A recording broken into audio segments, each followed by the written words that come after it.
Okay, guys, this is a super important one in terms of living free, okay? I call it creating pillars of income.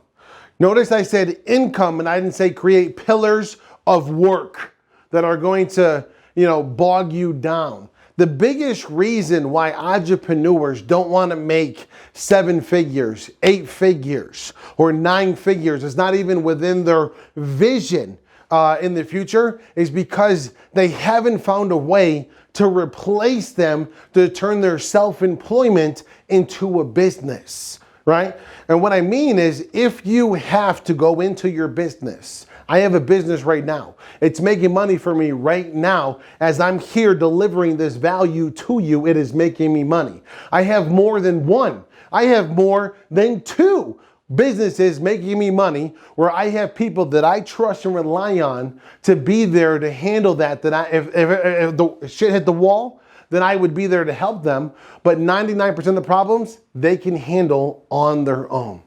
Now, how many pillars of income do you have? The more pillars of income that you have, the better. Let me give you the easiest and safest way to create a pillar right now. Say you have $100,000 or $50,000 or $10,000. If you don't have $10,000, you need to start looking at your finances to figure a way out to save $10,000. You can do that through being a minimalist. That's one of the things we're going to go over here in the next video, right?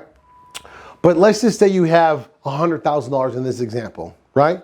And you have no idea how to put that money to work. It's just sitting in your savings account, right? What you're going to do is you're going to realize that $100,000 next year is going to be worth $97,000. The next year is going to be worth $93,000, and so on and so forth, in towards of the value of dollars. So you need that money to start making money for you, or it's going to deflate, right? If you had $100,000 10 years ago, that's equivalent to only $70,000 today in towards of the buying of the cars and the goods and everything else, because we have inflation. Everything goes up every year on average 3 to 5%.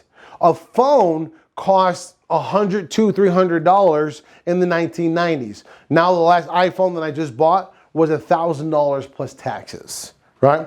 So that just lets you know how expensive stuff gets. So if you have 100 grand, there are real estate funds, there are all kinds of other funds out there that will actually give you 6 to 7% on your money. Now they're asking me, well, 7 grand a year is not something I can live on. Yes, but it's something that would definitely help you in towards of living free, living freer, or being able to double down. If you make $7,000 off your $100,000 with no risk in that $100,000, the next year you're going to make 7% on $107,000, which is going to be about $16,000 you'll have the next year, and then so on and so forth until it takes about 8 years to double your money. It's much better than having it sit there in an account, right? Now, if you need this money to live, you have to ask yourself, because 99% of the stuff you actually own doesn't make you any money, and you technically, realistically, don't need it to live. And so one of my rules that I have is becoming a minimalist, which means 30% of the money that you touch after taxes, if you're W-2 or whatever, goes to your living costs. And 70% of the money you make goes over here for investment opportunities.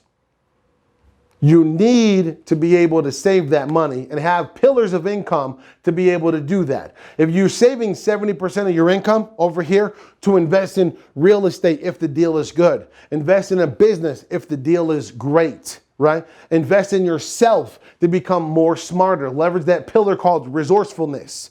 Being able to have that knowledge, hire that mentor, hire that consultant to help you get to the next level. They are out there. Don't look for the get rich quick schemes. The only thing that ends up happening is the guy who sold you that got rich and you got more broke, right?